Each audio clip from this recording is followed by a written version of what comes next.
Here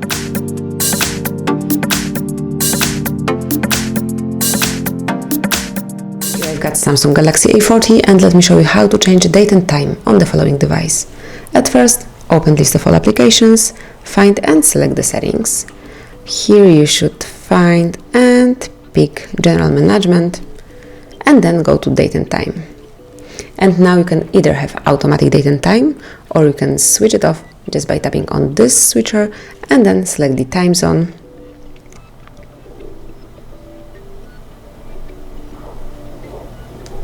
And also date and time manually by yourself, so it's up to you what hour, what date it will be.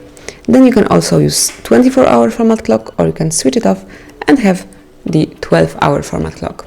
So apparently that's it. If you would like to go back to default settings, simply click on those switchers and you are back in automatic settings. So that's it. Thank you for watching. Please subscribe our channel and leave the thumbs up.